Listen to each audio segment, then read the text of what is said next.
Came Treviso, Eco City Genzano, per voi per la 23esima giornata del campionato di Serie A, Futsal Serie A. Bocca il fischietto e partiti. Nem, largo sulla destra, salta bene l'uomo, mette in mezzo, tutto solo e la possibilità della rete. Il vantaggio con De Oliveira, lasciato colpevolmente solo al limite dell'area di rigore, e quindi a 17-18 dal termine del primo tempo rivediamo l'azione. Ha avuto tutto il tempo per girarsi.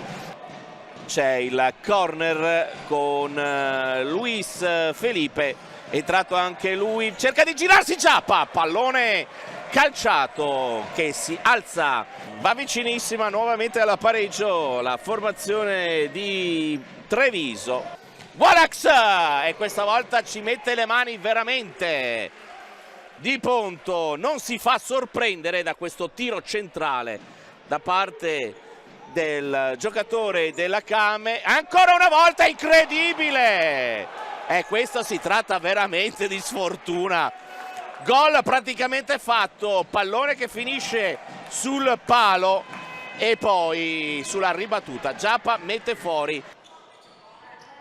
Micheletto di sinistro, il pallone che sfiora il palo vicino al 2-0. Musumeci porta avanti il pallone, il sinistro, poi ancora sulla ribattuta, si lotta su questa palla, in qualche modo la mette in mezzo, ma è pronto l'autore del gol con il quale si è sbloccata questa partita, De Oliveira. Intanto c'è il tentativo di De Oliveira ed il pallone che in qualche modo finisce in porta alle spalle di Pietrangelo, e quindi quando siamo a 11:54 arriva la doppietta di De Oliveira. Sfortunata in questa occasione la squadra della Came. Azzoni, pallone per Walex, il tiro, la grandissima risposta incredibile da parte del portiere di Ponto, che ha letteralmente salvato la propria porta. Romano, pallone alto, il tiro di Fantesele e poi la rete da parte di Sergio Romano, e siamo sullo 0-3 dopo 13 minuti di gioco. Troppo facile anche in questa occasione. Walex parte il sinistro, infatti Luis Felipe parte il tiro, la rete!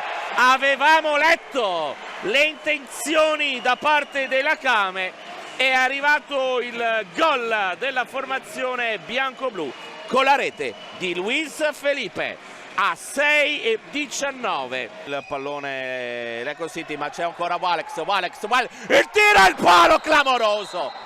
Giappa, il capitano sulla destra per Luis Felipe, autore della rete, ancora Luis Felipe, il rimbalzo e il tiro, la parata da parte di Ponto. Incredibile, quante azioni, primo con il corpo e poi con le mani, mette il pallone in angolo. Tutto pronto per l'inizio di questi secondi 20 minuti.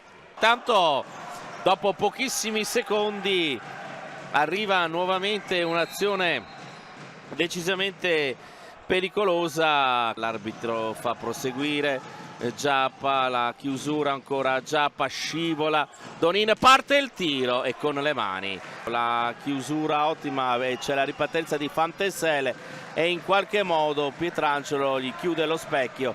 Luis Felipe con il corpo protegge il pallone, ancora Luis Felipe per Di Guida sul palla che stava per entrare, interviene De Oliveira.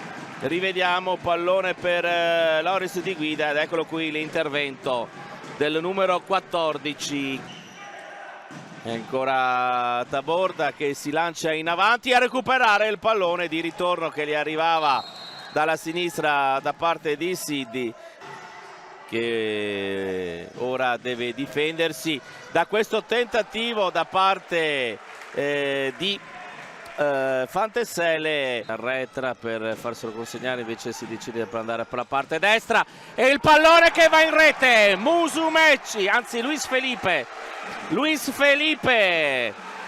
trova la rete del 2-3 Viene accorciata ulteriormente le distanze.